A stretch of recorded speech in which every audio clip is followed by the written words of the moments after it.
I did recommend Jeff because he was the best guitarist that I knew. For what they were explaining that they wanted to do from square one, which was the first time that they asked me, because they wanted to sort of explore new ground.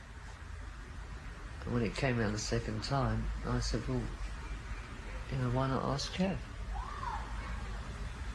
And obviously, you know, as soon as they saw him or whatever, that was it. And they did some fantastic stuff together.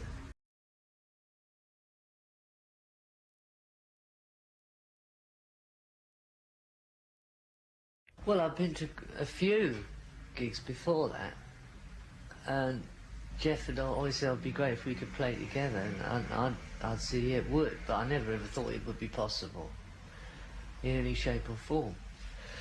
But yeah, I was there the night that happened, and I mean, I thought Keith was fantastic that night. He really was, because there were all these chaps dressed like penguins, and he let them know that they were dressing like penguins and should own up.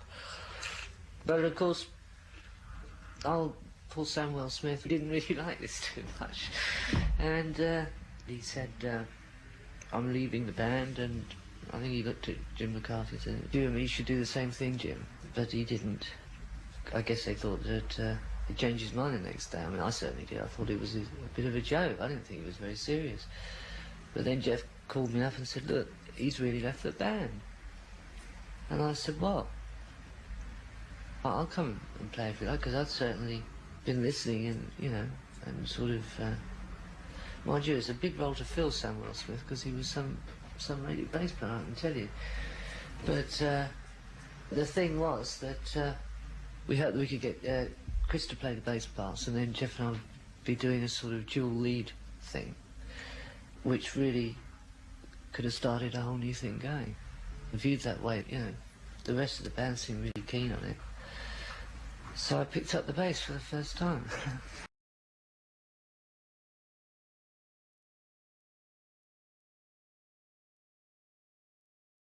For the first year, 18 months, it was just really enjoyable. Plus, I'd come to terms a lot more obviously with the technical side of it. But whereas initially I'd been there sort of just doing all the hot licks, so to speak, now I'd be doing, say, a session with Tubby Hayes, and then, say, a Petula Clark session, and anything from, you know, to follow that, from a rock and roll thing to a jingle or a folk session. So really, I was really having to stretch, without even realising it at this point, that I was really having to sort of stretch my sort of musical resources and knowledge. And really it was, as far as a discipline and as an education, it was really good.